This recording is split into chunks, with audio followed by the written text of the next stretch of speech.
Yakobus 1 ayat 12 ya. Yakobus 1 ayat 12, saya bacakan firman Tuhan.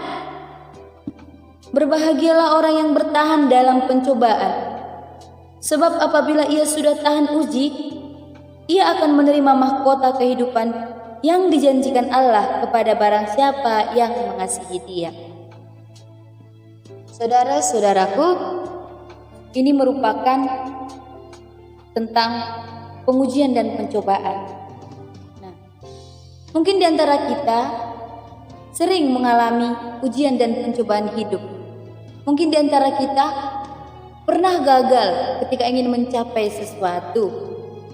Namun, dalam firman Tuhan ini dikatakan, berbahagialah orang yang bertahan dalam pencobaan. Orang-orang yang bertahan dalam melewati ujian dan pencobaan itu akan mendapatkan upah. Apa upahnya?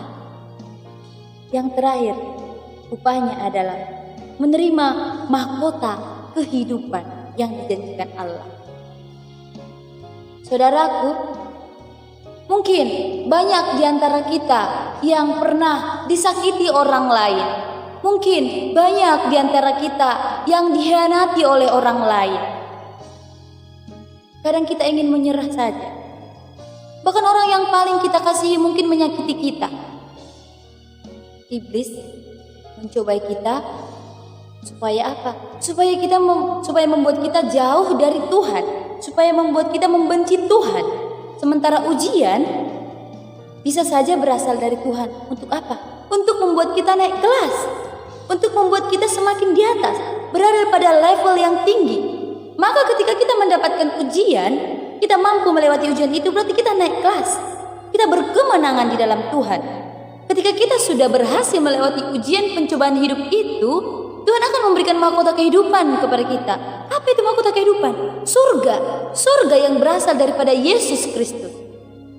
Orang yang sudah percaya kepada Yesus, yang sudah mengaku Yesus sebagai Tuhan dan Juru Selamatnya, akan mendapatkan surga itu sendiri. Dan surga itu hanya didapatkan oleh orang-orang yang bertahan melalui ujian dan pencobaan. Dan orang-orang yang mengasihi Tuhanlah yang bisa mendapatkan mahkota kehidupan itu. Saudara, kita tidak usah iri terhadap orang-orang yang sukses. Ketika kita melihat, oh, dia itu tidak pernah punya masalah. Hidupnya penuh dengan kelimpahan, kekayaan. Dia cantik, dia tampan. Dia gak pernah dapat masalah. Tapi dia suka mabuk-mabukan. Kita tidak boleh iri atas apa yang dimiliki oleh orang lain. Ketika dia memiliki kelimpahan, namun dia hidup dalam dosa, dia tidak akan mendapatkan mahkota kehidupan yang dijanjikan Tuhan kepadanya. Tapi ketika kita, orang yang tidak punya apa-apa, orang yang berjuang dalam Tuhan, meskipun memiliki banyak pencobaan, penderitaan hidup, tertindas, tertekan, dihina, tetapi kita tetap hidup dalam Tuhan, itu artinya kita mendapatkan upah yang berasal dari Tuhan. Jadi kita tidak perlu iri, sirik terhadap apa yang dimiliki oleh orang lain. Sebab orang-orang yang bertahan dalam pencobaan, apabila dia sudah tahan uji, dia akan menerima mahkota kehidupan yang dijanjikan Allah kepada. Jadi saudaraku, mari tetap kuat, tetap bersemangat.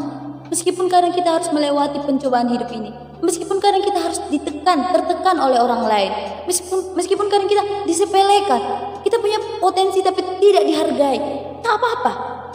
Kita lakukan saja untuk Tuhan. Seperti firman Tuhan mengatakan, lakukanlah seperti untuk Tuhan dan bukan untuk manusia.